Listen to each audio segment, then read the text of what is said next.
Hi, welcome to ദാൻസൺസ്.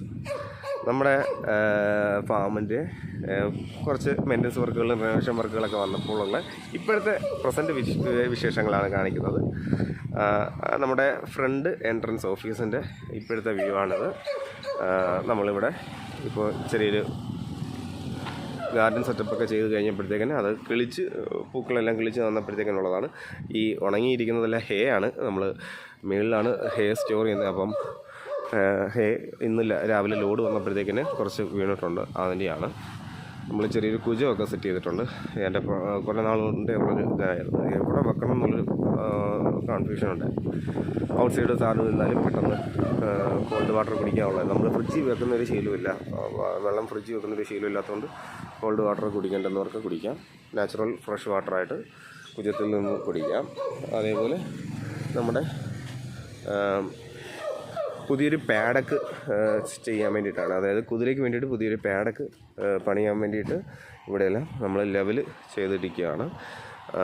ചെറിയൊരു പാഡക്ക് നമുക്ക് ഇവിടെ സെറ്റ് ചെയ്യാൻ പറ്റും. അതാകുമ്പം ഫ്രണ്ടിൽ അവർ നിന്നോളും. അതേപോലെ ഗൂസ് അങ്ങനെ എന്തെങ്കിലും ഉണ്ടെങ്കിൽ, അല്ലെങ്കിൽ വിപ്പറ്റ് ഗൂസ് ഇങ്ങനെയുള്ള 2 ഐറ്റത്തിനെ വേണം ഇവിടെ ഇടാം എന്നാണ് വിചാരിക്കുന്നത്. വലിയ ഫ്രണ്ട് ഏജ് ആയതുകൊണ്ട് വലിയ വേസ്റ്റേജ് ഇല്ലാത്ത ഏതെങ്കിലും ബ്രീഡുകളെ ഇവിടെ കീപ്പ് ചെയ്യണം എന്നാണ് വിചാരിക്കുന്നത്. അതേപോലെ ഇവിടെ നമുക്കൊരു ഷെഡ് സെറ്റ് ചെയ്യണം കുതിരയ്ക്ക് വേണ്ടിയിട്ട്, കുതിരയ്ക്ക് ആടിനൊക്കെ ആയിട്ട്. ഈ ഒരു ഏരിയ കവർ ചെയ്ത് നമ്മുടെ കുതിരയ്ക്കും ആടിനുമൊക്കെ ആയിട്ടുള്ളൊരു ഗ്രേസിങ് ഏരിയ, അതായത് ഫാം അനിമൽസിന് വേണ്ടിയിട്ട് ഉള്ളൊരു ഗ്രേസിങ് ഏരിയ ആയിട്ട് ഇവിടെ തിരിക്കണമെന്നാണ് വിചാരിക്കുന്നത്.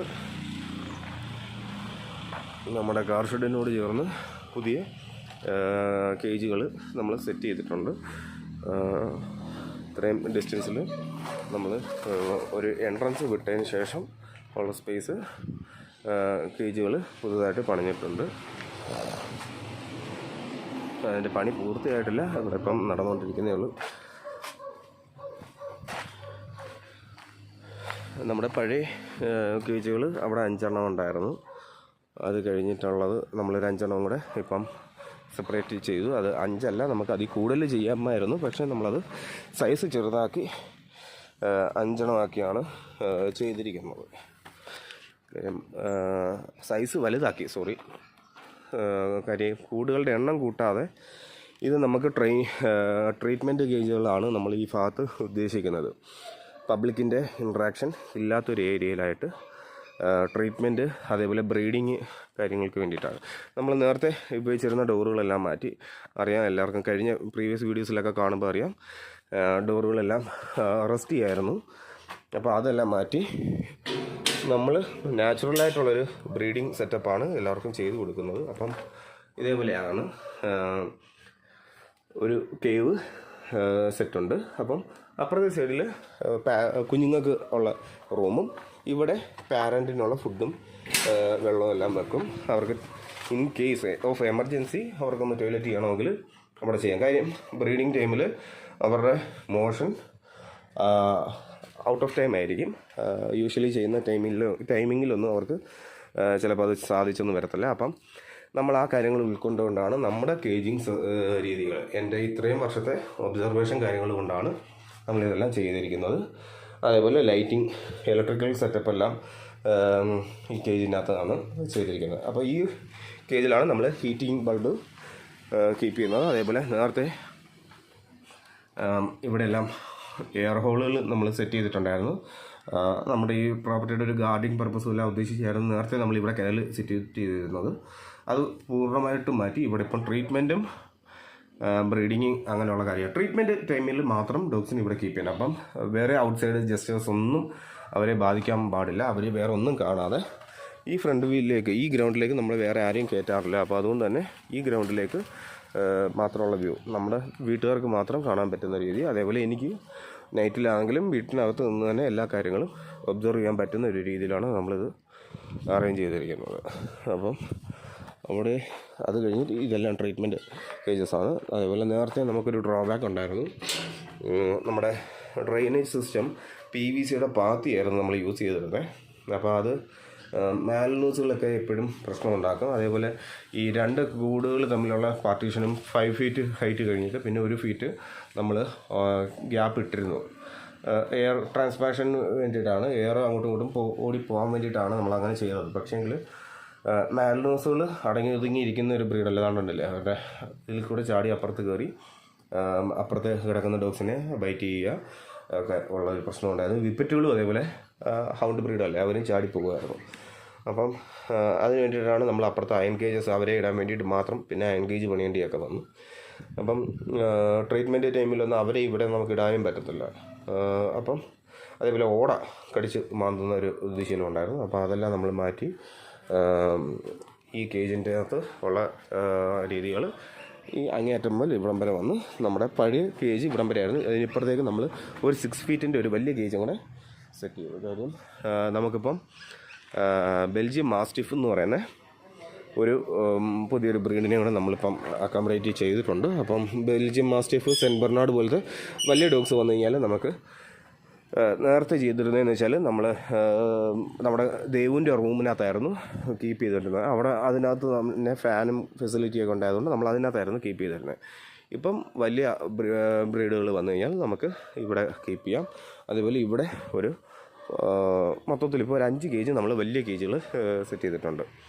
അതിൽ ഇവിടെ എന്ന് വെച്ചാൽ ഇത് സെയിം നമ്മുടെ ബ്രീഡിങ് സെറ്റപ്പ് ചെയ്തിട്ടുണ്ട്. ഇത് വലിയ ഡോഗ്സിന് വേണ്ടിയിട്ടും അപ്പുറത്തുള്ളത് നമ്മൾ ഇച്ചിരി കൂടെ ചെറിയ ബ്രീഡുകൾക്ക്, മീഡിയം ടൈപ്പ് അല്ലെങ്കിൽ ചെറിയ ബ്രീഡുകൾക്ക് വേണ്ടിയിട്ട് കീപ്പ് ചെയ്യാം എന്നുള്ളൊരു ഉദ്ദേശത്തിലാണ്. ഇവിടെ മാസ്റ്റിഫുകൾക്ക് ഉൾപ്പെടെയുള്ള ഡോഗ്സിനെ ഇവിടെ നമുക്ക് ബ്രീഡിങ്ങിനായിട്ട് കീപ്പ് ചെയ്യാം. നമ്മൾ ഇതേപോലെയാണ് 2 സെല്ലുകൾ, അതായത് 6 ഫീറ്റിൻ്റെ ഒരു സെല്ലും അപ്പുറത്ത് അതേപോലെ ഒരു 6x6 ഒരു സെല്ലും, ഈ 2 സെല്ലുകളും തമ്മിൽ ജോയിൻ ചെയ്യിക്കാം. അപ്പോൾ ടോട്ടൽ അവർക്ക് 12 ഫീറ്റ് ഓഫ് സ്പേസ് കിട്ടുന്നുണ്ട്, നല്ലൊരു ഏരിയ അവർക്ക് കിട്ടുന്നുണ്ട്. അപ്പുറം ഇവിടെ ഫീഡിങ് റൂമായിട്ട് അപ്പുറത്ത് അവരുടെ ഫുഡ് കാര്യങ്ങൾ, ടോയ്ലറ്റിങ് കാര്യങ്ങളെല്ലാം ചെയ്യാനായിട്ടുള്ളൊരു റൂമായിട്ടാണ് നമ്മൾ കണക്ട് ചെയ്തിരിക്കുന്നത്. അപ്പം അതേപോലെ തന്നെ ഇവിടെ അതേപോലെ തന്നെ ആണ് ചെയ്തിരിക്കുന്നത്. നമ്മൾ ഇപ്പം ലിറ്റർമെൻറ്റ് കാര്യങ്ങളെല്ലാം ചെയ്യുന്നുണ്ട്. നമ്മൾ ഇപ്പം നമ്മുടെ കനലുകളിൽ ലിറ്റർമെൻറ്റ് അതേപോലെ ട്രീറ്റ്മെൻറ്റ് കാര്യങ്ങൾ മറ്റുള്ളവർ ചെയ്യാത്ത കാര്യങ്ങളാണ് നമ്മൾ കൂടുതലും ഫോക്കസ് ചെയ്യുന്നത്. എല്ലാവരും ചെയ്യാൻ റിസ്ക് എടുക്കാൻ പേടിക്കുന്ന കാര്യങ്ങൾ ആണ് കൂടുതൽ നമ്മൾ ചെയ്യാറുള്ളത്. എല്ലാവർക്കും അറിയാം. ട്രെയിനിങ്, ട്രീറ്റ്മെൻറ്റ്, അതേപോലെ ഇപ്പം ബ്രീഡിങ് ഫെസിലിറ്റീസും നമ്മൾ ചെയ്യുന്നുണ്ട്. ഇപ്പോഴല്ല, നമ്മളൊരു 2-3 വർഷമായിട്ട് പുറത്തുനിന്നുള്ള ഡോഗ്സുകൾക്ക്, അപ്പം നിങ്ങളുടെ വീട്ടിലൊരു ഡോഗ് ലിറ്റർ ആവാൻ ഉണ്ട്, അപ്പം നിങ്ങൾക്കത് ടൈമില്ല, അതിനെ കെയർ ചെയ്യാനുള്ള ടൈമില്ല, അല്ലെങ്കിൽ ആദ്യമായിട്ടായതുകൊണ്ടൊരു പേടിയുണ്ട് എന്നൊക്കെ ഉണ്ടെങ്കിൽ നമ്മൾ അത് ഏറ്റെടുത്ത് മാക്സിമം എല്ലാ പപ്പീസിനെയും തന്നെ സേവ് ചെയ്തെടുക്കാനുള്ള കാര്യങ്ങൾ ഉണ്ട്. കാര്യം ആദ്യമായിട്ടൊക്കെ ചെയ്യുന്നവർക്കാണെങ്കിൽ പേടിച്ചിട്ട് ഓവർ കോൺഷ്യസ് ആവും, അല്ലെങ്കിൽ ഓവർ കെയറിങ് ഒക്കെ ചെയ്തിട്ട് മിക്കവാറും പപ്പീസിനെയൊക്കെ മിസ്സാകാനുള്ളൊരു പോസിബിലിറ്റിയാണ് കൂടുതൽ. കാര്യം ഈ തള്ളയെടുത്ത് നിന്ന് എപ്പോഴും നമ്മൾ പപ്പീസിനെ മാറ്റിയൊക്കെ ചെയ്യുമ്പോൾ അവർ കാണാതെ നമ്മൾ മാറ്റിയൊക്കെ ചെയ്യുമ്പോൾ അവർ കുഞ്ഞുങ്ങളെ കെയർ ചെയ്യത്തില്ല. പിന്നെ ഏറ്റവും അവസാനം ഹാൻഡ് ഫീഡിങ് ആവും. ഹാൻഡ് ഫീഡിങ് പ്രോപ്പർ ആവാതെ വരുമ്പോഴത്തേക്കിന് പപ്പീസ് നമ്മുടെ കയ്യിൽ നിന്ന് മിസ്സാവാനൊക്കെ ഉള്ള പോസിബിലിറ്റി ഉണ്ട്. ഇപ്പം നമ്മളിവിടെ എന്ന് വെച്ചാൽ നമുക്ക് അവർക്ക് തന്നെ നാച്ചുറലായിട്ടുള്ളൊരു ഹാബിറ്റേറ്റ് കൊടുക്കുന്നുണ്ട്. അതോടൊപ്പം 1 അവർ ഇടവിട്ട് ഇവിടെ വന്ന് കുഞ്ഞുങ്ങൾക്കെല്ലാം ഫീഡിങ് കറക്റ്റ് ആണോ എന്നുള്ളത് ചെക്ക് ചെയ്യും. അതേപോലെ മദേഴ്സിനെയും നമ്മൾ എപ്പോഴും പുറത്തിറക്കി വിട്ട് അവരുടെ ടോയ്ലറ്റിങ്ങും അവർക്കൊരു ഫ്രസ്ട്രേറ്റഡ് ആക്കത്തില്ല. അവരെ നമ്മൾ ഒരു നിശ്ചിത ഏരിയയിൽ കവർ ചെയ്തിടുകയല്ല. നിങ്ങൾക്ക് ഇവിടുത്തെ സ്പേസ് കാണുമ്പോൾ അറിയാം, നല്ല വുഡും കാര്യങ്ങളൊക്കെ ഉള്ള തണലുള്ള ഒരു ഏരിയയാണ്. രാത്രിയും പകലും നമ്മൾ 1 മണിക്കൂർ ഇടവിട്ട് വന്ന് ഇവരുടെയൊക്കെ കാര്യങ്ങൾ കെയർ ചെയ്യുന്നതാണ്. അതുകൊണ്ടാണ് ഞാൻ എപ്പോഴും എൻ്റെ വീഡിയോയിൽ പറയാറുണ്ട്, നിങ്ങളെല്ലാവരും ദയവ് ചെയ്ത് വാട്സപ്പിൽ മാത്രം എനിക്ക് മെസ്സേജ് ഇടുക, അല്ലാതെ ദയവ് ചെയ്ത് കോൾ ചെയ്യല്. കാര്യം നമ്മൾ ഔട്ട് ഓഫ് മൈൻഡിലായിരിക്കും, മൂഡിലായിരിക്കും. കാര്യം രാത്രിയിലും പകലും ഒക്കെ ഉള്ള ഉറക്കങ്ങളെല്ലാം ത്യജിച്ചൊക്കെ ആയിരിക്കും നമ്മൾ ഇവരുടെയൊക്കെ കൂടെ നിൽക്കുന്നത്. ആനിമൽ ഹസ്ബൻഡറി ഫീൽഡിൽ വർക്ക് ചെയ്യുന്ന എല്ലാവരും ഇങ്ങനെ ഉള്ളൊരു മൈൻഡ് സെറ്റിലായിരിക്കും. അപ്പം കഴിവതും നമ്മൾ ഫ്രീ അല്ലാത്തൊരു ടൈമിൽ വിളിച്ചു കഴിഞ്ഞാൽ വരുന്നൊരു കുഴപ്പം, നമ്മൾ ഔട്ട് ഓഫ് മൈൻഡ് ആയിരിക്കും. നമ്മൾ പറയുന്നത് എന്താണെന്നുള്ളത് നമുക്ക് തന്നെ ഒരു ബോധവും കാണില്ല. അപ്പം ഇപ്പം തന്നെ എൻ്റെ ഫേസ് കാണുമ്പോൾ അറിയാം എത്ര ദിവസമായി ഉറങ്ങിയിട്ടുണ്ടെന്നുള്ളത് എനിക്ക് തന്നെ ഒരു ബോധമില്ലാതിരിക്കുകയാണ്. 1 മാസത്തോളമൊക്കെ കണ്ടിന്യൂസ് ആയിട്ട് ഇപ്പം നമ്മൾ പൂർണ്ണമായിട്ടുള്ളൊരു ഉറക്കം കിട്ടിയിട്ടില്ല. അരമണിക്കൂർ 1 മണിക്കൂറൊക്കെ ഒന്ന് മയങ്ങും, അലാറം വെച്ച് എഴുന്നേൽക്കുക. അലാറം വെച്ച് എഴുന്നേറ്റ് കാര്യം ഫീഡിങ് ടൈമിൽ നമുക്ക് അവരുടെ കൂടെ ഇരുന്നേ പറ്റൂ, അവരെ കുഞ്ഞുങ്ങളെല്ലാവരെയും സേവ് ചെയ്തെടുത്തേ പറ്റൂ. അറിയാം, മാലിനോസ് ആയാലും ജാക്രൂസുകളായാലും മാസ്റ്റിഫുകളായാലും എല്ലാം പ്രഷ്യസ് ആയിട്ടുള്ള എന്താ പറയുന്നത് എക്സോറ്റിക് ആയിട്ടുള്ള ബ്രീഡുകളാണ്. കോമൺ ആയിട്ടുള്ളൊരു ബ്രീഡല്ല. എങ്ങനെയെങ്കിലും കൊച്ചു കുഞ്ഞുങ്ങളെ കിട്ടിയാൽ മതി എന്നുള്ള ചിന്താഗതിയിലുള്ളവരല്ല നമ്മളെ ഏൽപ്പിക്കുന്നത്. എല്ലാ കുഞ്ഞുങ്ങളെ മാക്സിമം കുഞ്ഞുങ്ങളെ സേവ് ചെയ്തെടുക്കണം എന്നുള്ള അവർ പ്രീവിയസ് ഓർഡറൊക്കെ ബുക്കിങ്ങൊക്കെ എടുത്തിട്ടാണ് മിക്ക ബ്രീഡർമാരും നമ്മളെ ഏൽപ്പിക്കുന്നത്. അപ്പം അവരുടെ പപ്പീസിനെ മാക്സിമം നമ്പർ ഓഫ് സേവ് ചെയ്യുക, ഒരെണ്ണം പോലും മിസ്സാവാതെ, മാക്സിമം നമ്പർ എന്നുള്ളൊരു കൗണ്ടല്ല, ഒരെണ്ണം പോലും മിസ്സാവാതെ സേവ് ചെയ്തെടുക്കണം എന്നുള്ളൊരു ചിന്താഗതിയിലാണ് നമ്മൾ നിൽക്കുന്നത്. അപ്പം നമുക്ക് ഈവൻ അവർ വിളിച്ചാൽ പോലും നമ്മൾക്ക് ഫോൺ അറ്റൻഡ് ചെയ്യാനോ സംസാരിക്കാനോ ഉള്ളൊരു മൂഡ് കാണില്ല. അവരുടെ അടുത്ത് പോലും നമ്മളെപ്പോഴും പറയും, ഫോണുകൾ പലപ്പോഴും ബെല്ലടിച്ച് കഴിഞ്ഞാൽ ഞാൻ അറ്റൻഡ് ചെയ്യാൻ മടിക്കും. കാര്യം അറ്റൻഡ് ചെയ്ത് കഴിഞ്ഞാൽ ഞാൻ പറയുന്നത് എന്താണെന്ന് ചിലപ്പം ചെറിയ സിമ്പിൾ കാര്യങ്ങളായിരിക്കും. എൻ്റെ ചേട്ടൻ്റെ ഡോഗിന് ടിക്സ് ഉണ്ട്, അത് എങ്ങനെ ക്ലിയർ ചെയ്യണം എന്നൊക്കെയുള്ള കാര്യമായിരിക്കും. അപ്പം അല്ലെങ്കിൽ രോമം കുഴിച്ചിലുണ്ട്, അതെന്ത് ചെയ്യണം എന്നൊക്കെ ഉള്ള കാര്യങ്ങളൊക്കെ ചോദിച്ചുകൊണ്ടായിരിക്കും മിക്കവാറും എല്ലാവരും വിളിക്കുക. അല്ലെങ്കിൽ ട്രെയിനിങ്ങിനെ പറ്റി സംബന്ധിക്കുന്ന കാര്യങ്ങളായാലും എല്ലാം ചോദിച്ച് വിളിക്കുമ്പം നമ്മൾ ഔട്ട് ഓഫ് മൈൻഡിലാണെങ്കിൽ അത് നമ്മൾ പറഞ്ഞു പോകുന്നത് എന്താണെന്നുള്ളത് നമുക്ക് തന്നെ അറിയാൻ പറ്റില്ല. അപ്പം അത് അവോയ്ഡ് ചെയ്യാൻ വേണ്ടിയിട്ടാണ് ഞാൻ കോൾ അറ്റൻഡ് ചെയ്യാത്തത്. അതേപോലെ ബ്രീഡിങ് റൂമുകളിലാണെങ്കിലും ഫോൺ ഞാൻ ഉപയോഗിക്കില്ല, എവിടെയെങ്കിലും ഇരിക്കത്തേ ഉള്ളൂ.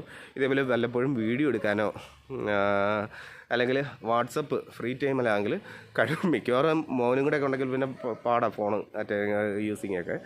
അപ്പം ബാത്റൂമിലിരിക്കുമ്പോഴോ അല്ലെങ്കിൽ ഫ്രീ ആയിട്ട് ഇരിക്കുന്ന ടൈമിലെങ്ങാണോ ഒന്ന് ഫോൺ എടുക്കുക. കുട്ടികളുടെ കൂടെ പിള്ളേർ കളിക്കാനൊക്കെ വരും, നമ്മുടെ ഇവിടെ കൊച്ചുകൾ കളിക്കാനൊക്കെ വരും. അപ്പം ബ്രദേഴ്സ് അവർ കളിച്ചുകൊണ്ടിരിക്കുന്ന സമയത്തൊക്കെ ആയിരിക്കും കൂടുതലും ഞാൻ ഒന്ന് ഫോണൊന്ന് എടുക്കാനോ ഒന്ന് നോക്കാനോ ഒക്കെ പറ്റുക. അപ്പം വാട്സപ്പിൽ മെസ്സേജ് ഇടുവാണെങ്കിൽ നമ്മുടെ ഒരു ഇതെന്ന് വെച്ചാൽ ഫ്രീ ആയിട്ടിരിക്കുന്ന ടൈമിലായിരിക്കും വാട്സപ്പ് മിക്കവാറും നോക്കുക. അപ്പം തന്നെ നമുക്ക് ഉടനെ റിപ്ലൈ ചെയ്യാൻ പറ്റും. അപ്പം ഇലക്ട്രോണിക് മെസ്സേജിങ് മാത്രം ചെയ്യാൻ എല്ലാവരും കഴിവതും ശ്രദ്ധിക്കുക.